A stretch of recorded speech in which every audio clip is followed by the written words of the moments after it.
তোমার x-ray report তো আইছে। তুমি কি কখনো অ্যাক্সিডেন্ট করছিলা? হ ডাক্তার সাহেব, কয়দিন আগে একটা অ্যাক্সিডেন্ট হয়েছিলাম না। ধরেন এই যে রাস্তার মধ্যে বহুত কুচি পাথর আছিল, সেই কুচি পাথরের মধ্যে বুক যাইতে পড়ছিলেন।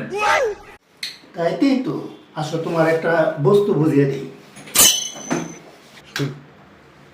তোমার ঠিক এই জায়গায় একটা পাথর বেসে গেছে, আর এই পাথরের কারণেই তোমার বিষ করতেছে।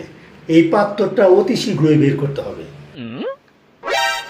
তার মানে কি ডাক্তার সাহেব আমার বুক কাটো লাগবো? না, তুমি ভুল বুঝতেছ। বুক কাটা লাগবে না, অপারেশন করা লাগবে।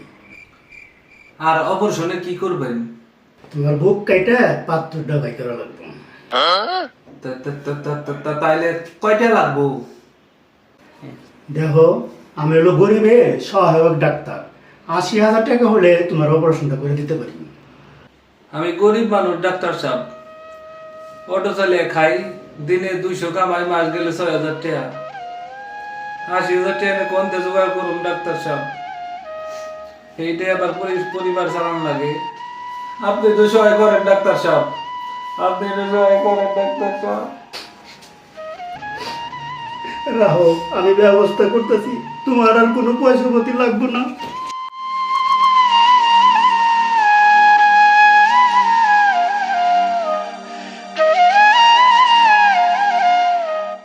তুমি চিন্তা করো না, তোমার পাথরটা বাই করে ফেলেছি, তুমি একবার সুস্থ হয়ে গেছো না।